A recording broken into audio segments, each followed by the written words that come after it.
8429. I wonder what is going on at this address. Ladies and gentlemen, watch your back. Times are getting hard. No, times are hard. They're going to get harder. And people get desperate. And they will basically just swoop down to a very low and calculated measure. Check this out. Fair use. Unbelievable. Last week. Now, community leaders are involved, and the woman living inside the home is finally sharing her side of the story. Community activist Andrew Holmes, along with 6th Ward Alderman Roderick Sawyer, look for answers as they visit a home owned by Danielle Cruz. Cruz says a stranger moved into her Chatham home and refuses to leave. When you saw this story, you called me immediately. You were outraged. Can you tell me why? You do not have a right to take anybody's home. I don't care who you are. This all started when Cruz put her house on the market several weeks ago. Cruz says shortly after, she got a call from her contractor informing her that all of her locks were changed and an unknown woman had moved inside. Since this first story aired, Cruz says she's heard from people all over the country. Why do you think this story struck a chord with so many people? Because they know it can happen to anyone. Cruz told me when she learned the woman moved into her home, she called police. But officers said because the woman presented a lease, it's a civil matter. Police referred Cruz to the eviction courts. Cruz says she's never met the woman before and never gave her a lease. She believes the woman inside is a squatter. Alderman Sawyer also saw the story and decided to get involved. The home is in his ward. What we need to do is work on state law, our city partners, to make sure that we have outlined the rights and responsibilities of owners as it relates to trespassers. They have currently more rights than current owners do. The two community leaders joined Cruz to get answers. They said they saw the woman in question and another adult with a child, but no one wanted to come out and talk. It's not that we just want to put them out on the street. We want to make sure that they're okay as well. But we do want to, first of all, restore the balance back to the rightful owners. Moments later, the woman inside called the police. Are you able to tell us what she said? No, I can't comment. About 5 minutes later, the woman inside invited Holmes in. He was there for about 40 minutes. And while he was there, Holmes convinced the woman to call me to share her side of the story. She told me she's the victim of a scam and that she paid someone $3,000 up front to rent the Chatham property. She says she signed a lease and paid the person in cash. As for who gave her the lease, she says she can't locate or reach them now. She says she wouldn't just break into someone's home and that she isn't a bad person. And while she plans to move out eventually, she wasn't going to just leave and end up on the street. She says the only time Cruz and her husband have tried to talk to her was when the police showed up. But she says they haven't tried to work anything out with her since. Cruz tells me that simply isn't true. It was my husband who she directly told. He offered her $1,000 to $2,000 to move out, and she basically laughed in his face and said that she wanted $8,000 and she would leave. It honestly makes me really angry to know that she's still in there. Cruz says not only are the eviction courts backlogged, she and her husband can't afford an attorney, so they are praying the woman will leave soon. Now, the woman living inside the home tells me she is willing to meet with Andrew Holmes and Alderman Sawyer to try to work something out. She says she was never wanting to make local news, let alone national, and she just wants the situation to be done with. No, then you can move out. See, here's the deal. I'm not even buying the lady's story. I don't buy it at all that she's paid somebody in cash. Now, sure, these things do happen. Here's what I think. I think that woman, and I feel bad for this lady who's a homeowner. Sweetie, you're better than me. I think the person staying there that it's highly probable it's a bootleg lease. You can go online and get pay what, $12, may find something free and get a lease. All you have to do is type the address in and come up with Jane Joanikia Doe or Mary Becky Ann Poppins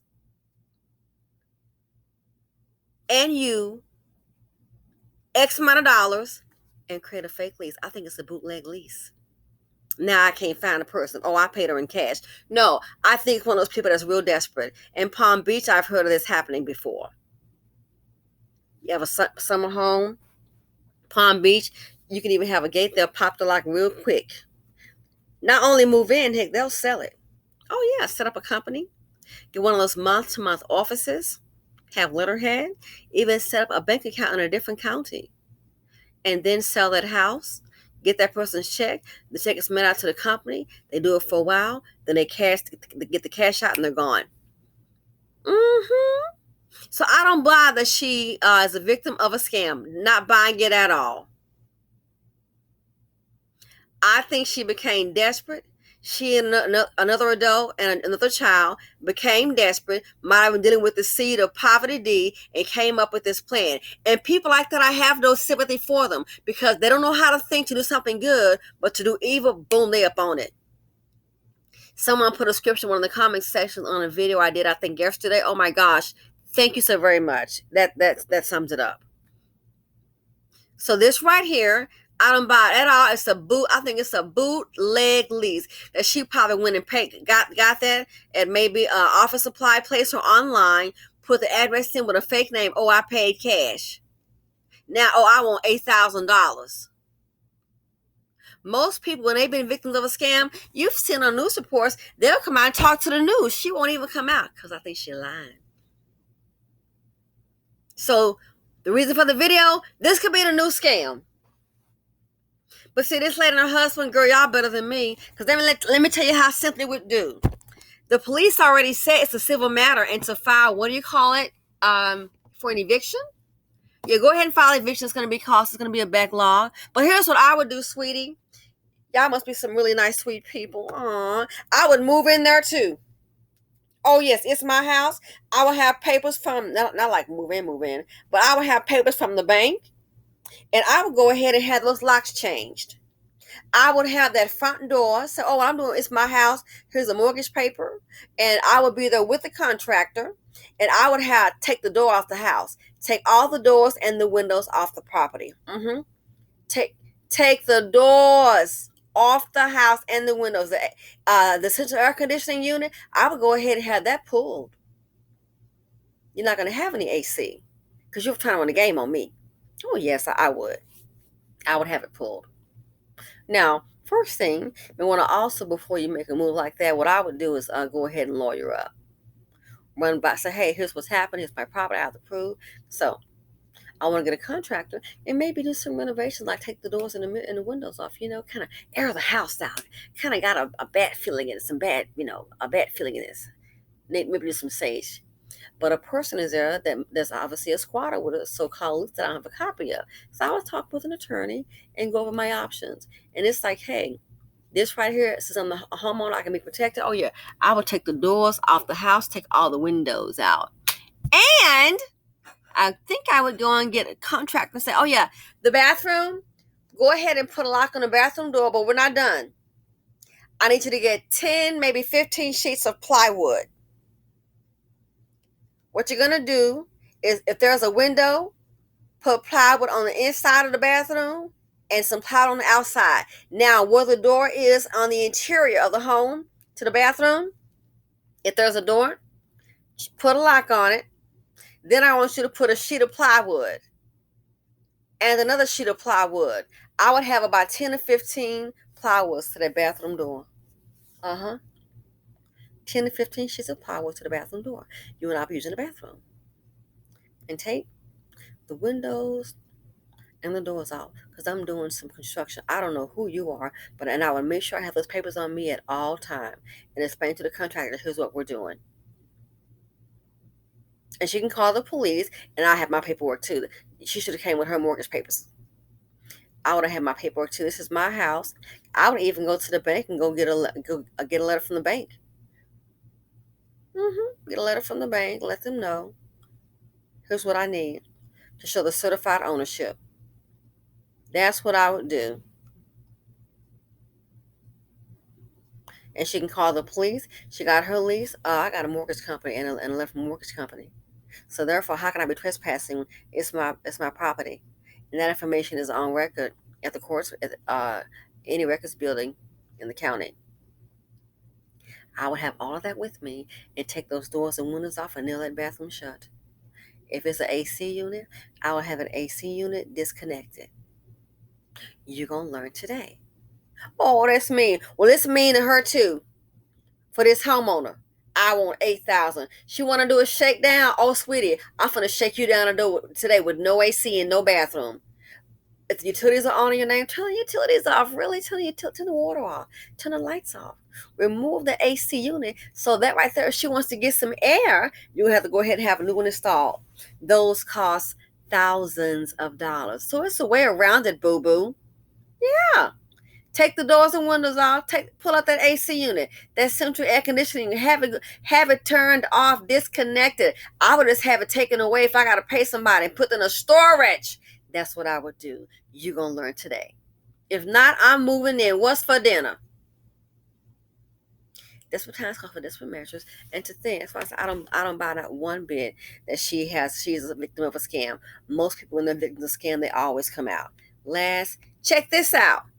Desperate times and desperate measures. So I hope the best for this lady. This just lets you know how people can be so evil. So check this out. She had a plan. Dealing with people, again, they get themselves into a jam. Life happens. They will try to eat off other people. Check this out.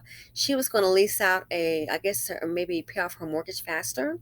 She had a plan to lease out a room in her home using an Airbnb. Look what went down with her.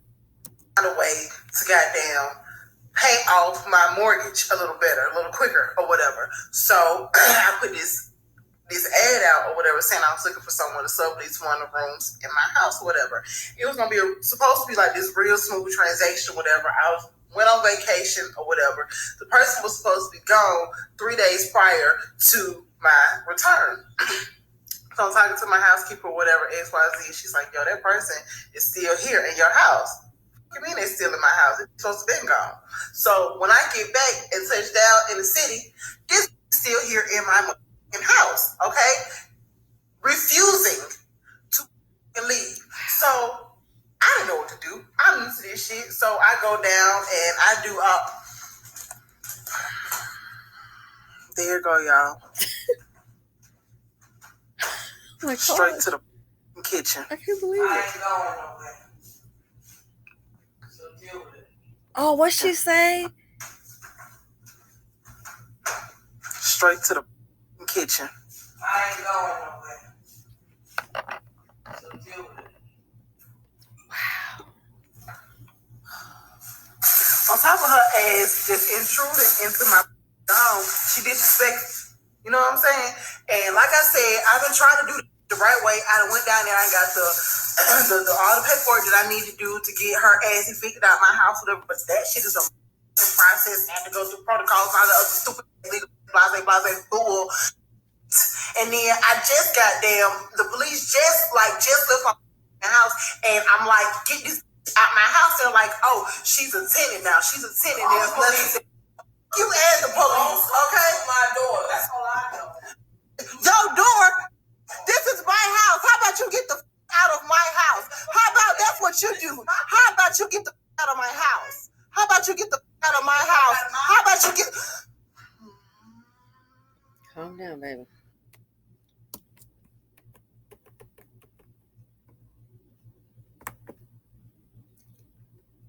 Ladies and gentlemen, sister girl got a problem, and so does this lady. Won't leave out the woman's house. See this right here. Things people take for granted. Having a home. They get without one, and they panic. That last one with the nasty attitude, they won't get out of the young black lady's home. I can guarantee you she's burned every bridge and she has nowhere to go. I ain't leaving, so deal with it. Girl, put a chain lock on that refrigerator. How about that? That's what I would do. Put a chain lock on the refrigerator. I don't care if you got to wrap it up in chains. Put a chain lock on the refrigerator. She's going to have to eat. Then when she goes out, oh, she's a tenant. That's what the police. Yeah, I would. That right there, I would make it uncomfortable as possible. She needs to miss some meals. This lets me know these stories alone, it's already hitting the fan. And this is what people will do.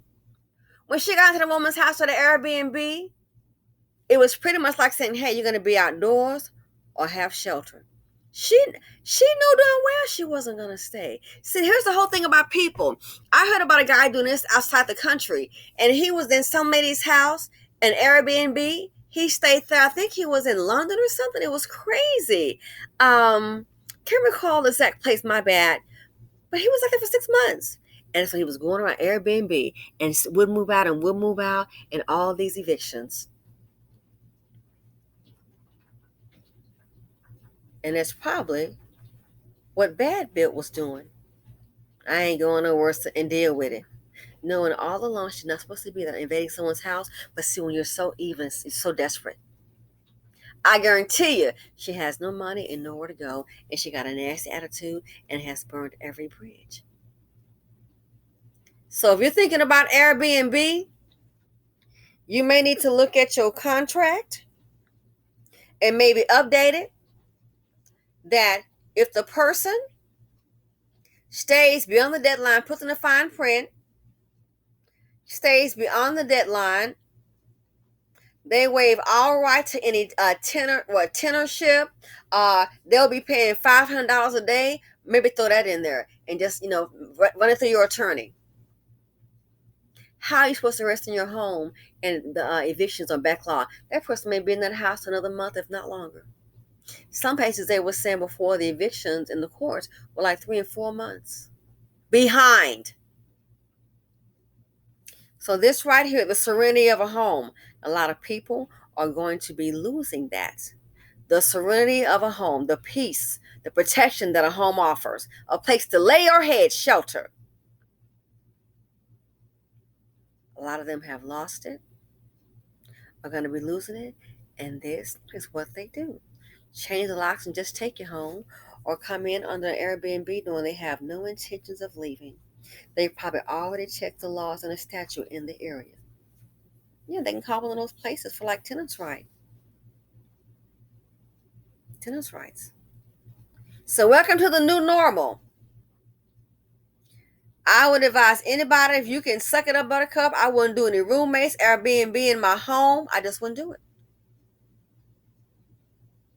You can't help people. And people, they will leech off you. Desperate times, desperate measures. And I'm afraid things like this here, they see this on YouTube. Oh, I'm going to do it too. Somebody watching that video, I'm going to do it too. Give me an Airbnb. Then I'm not going to leave. This is a new norm. These Dustas and Dustinas, they are out and about. They will move in and try to steal your house. So this right here, people, be aware. This is horrible. Your home, your sanctuary. Women. Not just men. See, the dust is going to be taken care of, but women. These are Dustinas. Nobody wants to help them. I see them as Dustinas. Nobody wants to help them. So they get real desperate and try to get clever. So when we're out in your home, you're taking your chances. That's why these hedge funds, I said before, that the little mom and pop, a lot of people are going to miss those. You don't mess that up. These hedge funds, these corporations, they're not having it. They're doing credit checks straight up. And if you got bad credit, they're not giving you a chance.